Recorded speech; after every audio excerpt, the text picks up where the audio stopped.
हाय सगळ्यांना, श्री स्वामी समर्थ. कसे आहात सगळे? बरे आहात का? तर मी पण मस्त मजेत. मी करते नाश्ता आणि नाश्त्यासाठी काय बनत आहे तर मस्त अशी पोहे बनवते या सगळ्यांनी नाश्ता करायला, आणि त्यासोबत बीट पण आहे. तर या सगळ्यांनी नाश्ता करायला सकाळचे वाजलेले आहेत 10. तर आता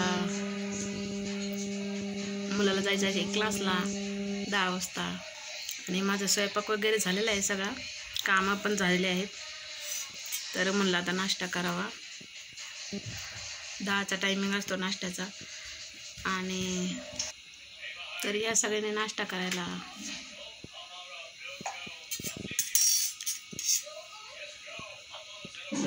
आज ऊन पडलंय बघा. आज काही पावसाचं वातावरण नाही, काल नुसतंच आभाळ आलं होतं. आमच्या इकडे पाऊसच पडत नाही बघा, काय करावं.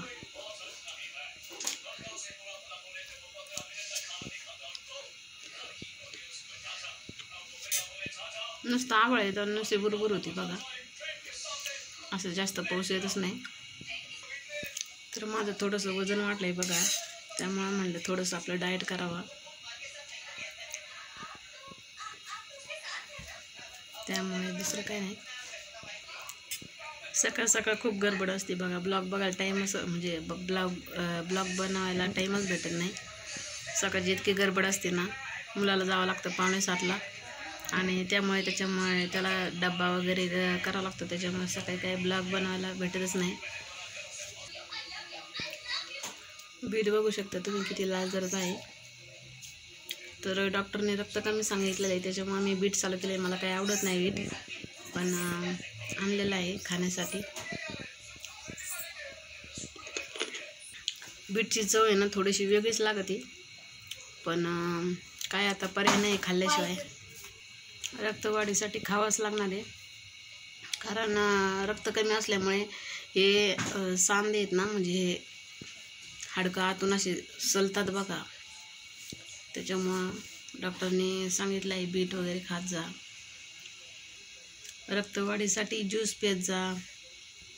पण आता आपल्याकडे एवढा कशाचा टायमिंग आहे ज्यूस वगैरे, आणि हे आपल्याला बाकीचं काहीच आवडत नाही. आणि खजूर तर अजिबात आवडत नाही ते खायला, काळे खजूर. बीट का आहे ना, आणि असते टोमॅटो आणि बीट. बाकीचं मला काही नाही आवडत बघा खायला, पण आता काय खावं तर लागणच ना. स्वतःची काळजी आपणच घेतली पाहिजे, नाही तर आपली काळजी कोण घेईल? आपल्या लेकरांसाठी जर आपण धट्टा नसलं तर आपल्या लेकराला कोण बघन? याचा विचार करून आपली स्वतःची काळजी पण घेतली पाहिजे, आणि मुलांची पण काळजी घेतली पाहिजे. तर आजचा ब्लॉग तुम्हाला कसा वाटला प्लीज कमेंट करून सांगा. तर चला भेटूया पुढच्या व्हिडिओमध्ये.